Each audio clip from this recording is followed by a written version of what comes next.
of like writing your novel? Well, usually when I write like shorter pieces, like poems, I just kind of like go at it, like, I just start right off the bat. But I realized when I started writing a novel was that it was much harder to just kind of, go with the flow and keep going without running out of ideas. So I started outlining, and, I kind of tried to learn my characters before I wrote the novel, because, Yeah. I realized that eventually I would lose, emphasis, or it would become boring if I dulled out my characters and I didn't know them well enough.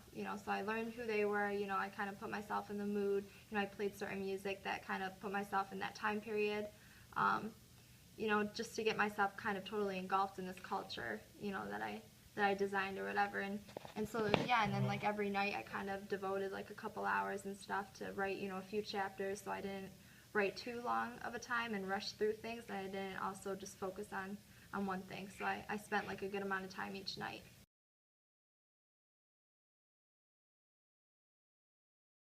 And did you spend more time writing or revising it? Definitely writing. I just finished like over the summer writing it, so now I'm kind of going through the revising process of it, but it definitely took a longer time to write. But it was harder for me to revise it, definitely, to kind of rearrange your words to make it sound better. So, ironically, it was the editing that's harder than the writing, but the writing did take longer.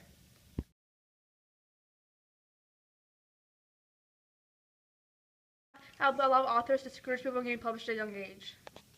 I think it's not the good idea to have. I think that children actually have an imagination that extends a lot of adults nowadays. So we kind of need that genre written by a younger age group, because they bring this imagination that we kind of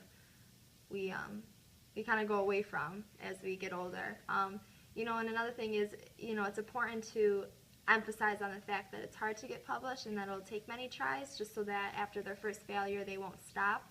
But in the opposite sense, they shouldn't just kind of discourage them altogether at the beginning. I definitely think that every child, if they want to be an author, no matter how young they are, they should definitely try and be encouraged.